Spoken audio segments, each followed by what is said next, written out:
एक ऐसा मंदिर जिसका झंडा हवा के ऑपोजिट डायरेक्शन में लहराता है और वहाँ की मूर्ति अधूरी है, पर उसमें छुपा है एक ब्रह्म पदार्थ, एक जिंदा धड़कता हुआ ऑब्जेक्ट। और ऐसी मान्यता है कि वो श्री कृष्ण जी का दिल है। हर 12 साल में एक बार पूरे शहर की बिजली बंद कर दी जाती है और एक ऑब्जेक्ट को सीक्रेटली दूसरी मूर्ति में ट्रांसफर किया जाता है, और जो ऑब्जेक्ट को अपनी नेकेड आई से देख लेता है, ऐसी मान्यता है कि उसकी भी मृत्यु हो जाती है। ये सिर्फ कहानी नहीं है, ये एक सच है जिसका जवाब ना साइंटिस्ट के पास है ना ही हिस्टोरियंस के पास। आज हम बात करने वाले हैं भारत के सबसे मिस्टीरियस टेम्पल जगन्नाथपुरी मंदिर के बारे में। एक ऐसा मंदिर जहाँ 3 रूपों को पूजा जाता है, जगन्नाथ जी, उनके भाई बालभद्र और उनकी बहन सुभद्रा को। पर इससे भी ज्यादा शॉकिंग बात यह है कि वो मूर्तियां अधूरी हैं और उनमें एक ऐसा जिंदा सब्सटेंस पाया जाता है।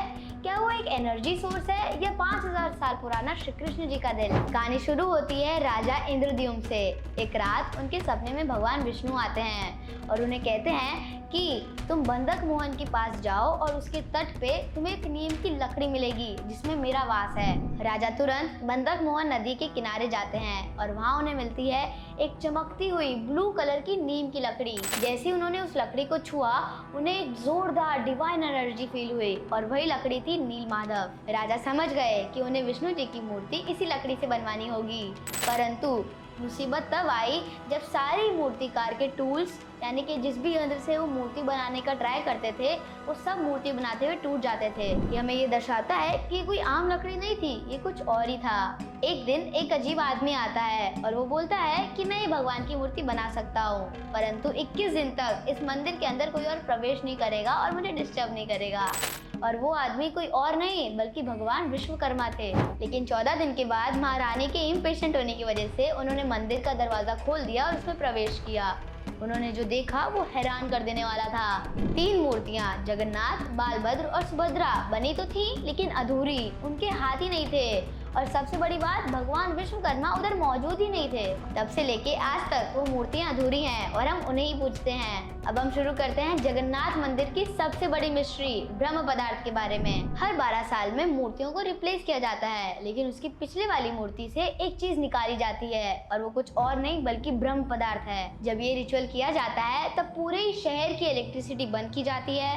सीआरपीएफ कमांडर्स पूरे ही मंदिर को घेर लेते हैं और कोई भी इस मंदिर के अंदर प्रवेश नहीं कर सकता, सिवाय एक मुख्य पुजारी के, जो खुद ब्लाइंड फोल्डेड भी होते हैं और साथ ही में हाथ में ग्लव्स भी पहने होते हैं। लोगों की मान्यता है कि जिस भी व्यक्ति ने उसे छुआ या देखा, उसकी मृत्यु हो जाती है। पंडित के मुताबिक जब मैंने उसे छुआ तब मुझे ऐसा लगा कि वो कोई जिंदा चीज थी, मानो कोई खरगोश उछल रहा हो।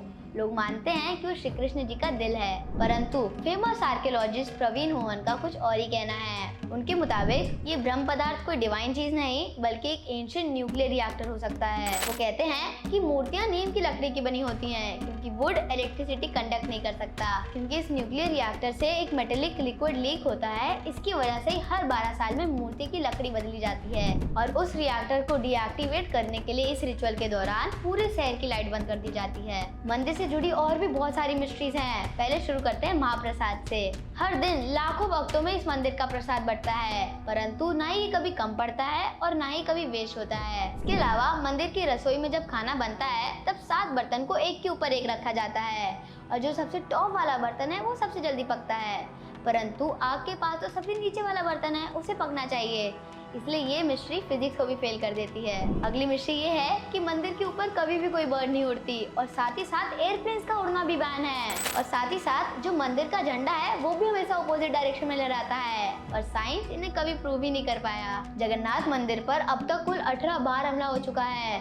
Firoz Shah Tughlaq, Aurangzeb, britishers, evil kings, सबने इस मंदिर को तोड़ने का ट्राई किया, पर हर बार मूर्तियों को कुछ नुकसान ना पहुंचे इसलिए उन्हें या तो किसी और मंदिर में छुपा दिया जाता था या जमीन के अंदर गाड़ दिया जाता था। कहा जाता है एक बार जब ओडिशा पर एक इविल किंग रक्तबाव ने हमला किया तब वो जगन्नाथपुरी को भी नष्ट कर देना चाहता था, इसीलिए उसकी मूर्तियों को कहीं और छुपाया गया और वो जगह थी सोनीपुर की एक गुफा, जहाँ पर 140 साल तक इन तीनों ही मूर्तियों को दफना दिया गया था अपने घर से दूर। इन सभी कारणों और जगन्नाथपुरी की हिस्ट्री के कारण सिर्फ मंदिर में हिंदूज ही अलाउड हैं। इतना ही नहीं बल्कि महात्मा गांधी, डॉक्टर BR अम्बेडकर और इंदिरा गांधी को भी इस मंदिर में नहीं जाने दिया गया, क्योंकि या तो वो खुद या तो जिसके साथ वो आए थे वो हिंदू धर्म के नहीं थे। अब ब्रह्म पदार्थ का करते हैं फाइनल रिवील, वो असलियत में था क्या। महाभारत के बाद जब श्री कृष्ण जी एक पीपल के पेड़ पर बैठकर विश्राम कर रहे थे, तब एक जहरीला तीर उनके पैर पे जा लगा। क्योंकि विष्णु जी के 8वें अवतार श्री कृष्ण जी का उद्देश्य वहीं पूरा हो गया था,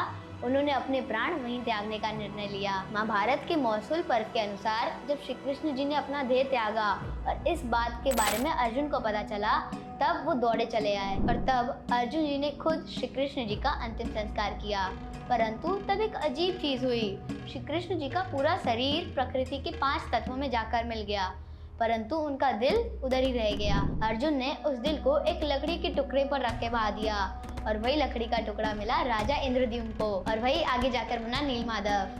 और जगन्नाथ जी के मूर्ति के अंदर आज भी वो दिल धड़क रहा है। आपके मुताबिक क्या ये सब एक डिवाइन पावर है या एक एंशिएंट न्यूक्लियर रिएक्टर? अपने ओपिनियंस कमेंट करके जरूर बताएं। और ऐसे ही शॉकिंग, मिस्टीरियस एंड स्पिरिचुअल कहानियों के लिए like, share and subscribe to this channel. Hare Krishna, धन्यवाद।